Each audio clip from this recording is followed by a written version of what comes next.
Thank you and welcome to this morning's webinar. The recording is up and running, which is what I wanted to check before we started. As I said, thank you so much for taking the time to come along and to join us, that's David and myself, for the London Forex webinar, where we look at what is happening in the Forex market and just see what the market is saying. We've got a couple of trades that we'd like to share with you. One is actually ongoing for myself on the Euro CAD, and I think David's also got the Canadian as well. Those of you who've got our indicators will know that you will know already what the currencies and currency pairs that have been moving this morning.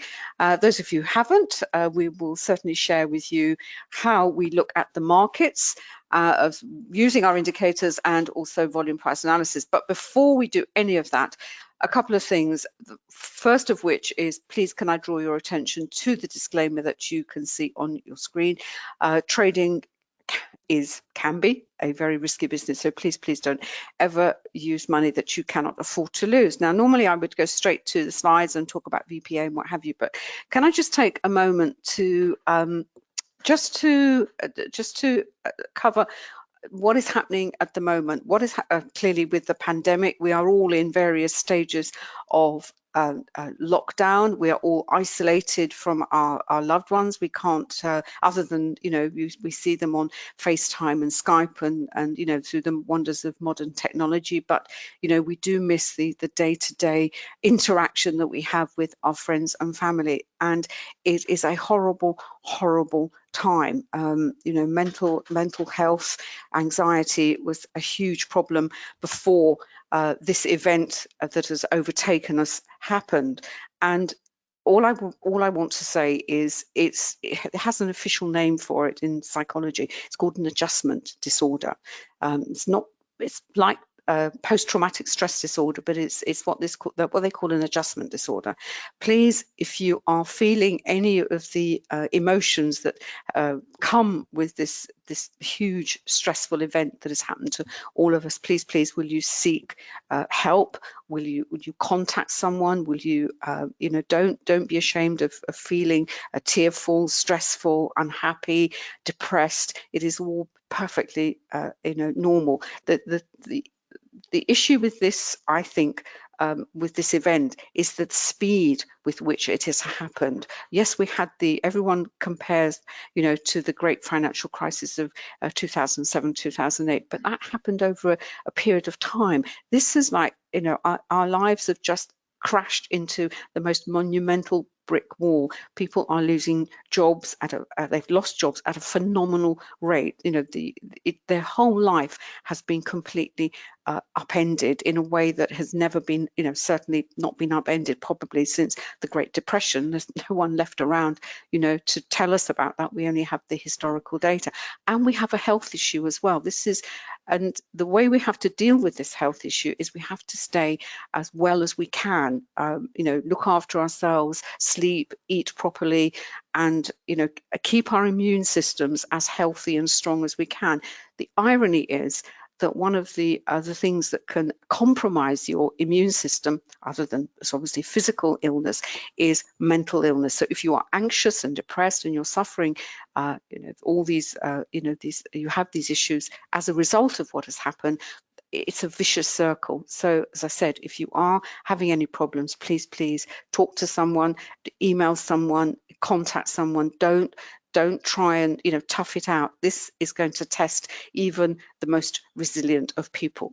There is good news. There will be a vaccine. You know, this is not like the Spanish flu. You know, medical technology has moved on since then, but there are still other problems, one of which is obviously, you know, the huge job losses that have already started and are likely to get worse. So I just wanted to start with that because you know, I feel it's very important, and I know David agrees with me as well. So I'm just going to pass over to him as well, and he can add you know, what he would like to add to this as well. Thanks, Darling, and very good morning to you wherever you are in the world. Good to have you here. Really, just to put my 2 pennies worth in, I 150% concur with Anna.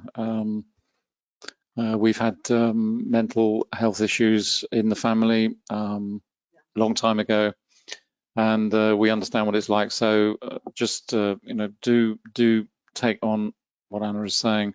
And from a trading perspective, the one thing I would say is that, and to be honest, we've had comments in the trading forum, the VPA trading forum that we run as part of the education program, where traders do feel, I won't say guilt is the right word, but there is a sense that they, as traders, we are profiting from the global market and from people's suffering, and that's perfectly understandable. It's perfectly natural. Some traders do find that very difficult. All I can say is that it's just something you have to accept as part and parcel. This is a pandemic that's affecting the market, but equally, the same principles applied in the global crash of 2007, 2008, and in all the stock market crashes we've had since then, in the 80s, right back to the Great Depression. And Jesse Livermore, I've said this before, Jesse Livermore, he made a monumental amount of money in the crash, and he was absolutely reviled for it. But that's part and parcel. It comes with the territory in a way. So obviously we're human, we all have emotion, and we just have to try to set that to one side and just trade what we see on the charts and try not to dwell too much on what is actually driving it right now, which is pretty universal across all the markets. Let me pass back to Anna, and we will get going. I mentioned earlier, we are going to be looking at the charts and the market, as I said, through the prism of volume price analysis, which is a methodology that you can read about in the books that are up on Amazon. I know some of you come along who've already have those books. If you haven't got the books, it's a methodology you can apply to all the markets, across the markets. We've bundled together the everything we feel you need to know about the forex market in what we call the forex trading library. It is the volume price analysis is like the technical analysis side of how you look at the charts, but the box set also includes the three-dimensional approach to the forex market. It's a look at the market, not just the technicals, but looking at the fundamentals, what is happening in the related markets. And in fact, the pair that I'm going to be I have been following and looking at this morning is the Euro CAD, has the Canadian dollar, and the Canadian dollar will respond to what is happening in the oil market. It's very closely allied to that, to the oil market. Canada is a huge producer of oil, and obviously oil has been falling very, very dramatically. Today, the Canadian dollar has risen. Part of the reason is because China is stepping in to purchase. It's very, very cheap oil at the moment. They have huge funds. They're going to top up their reserves as well. That's good news.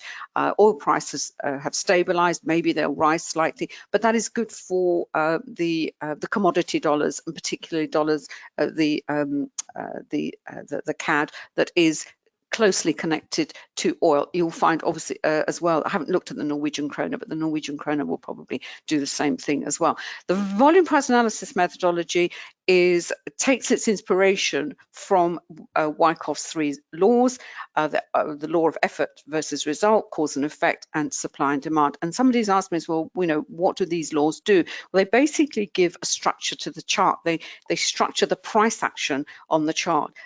And then the next question I guess is, well, so what? How's that going to help me? And the so what is that basically what it helps you is with your timing. Many people will say you can't time the markets.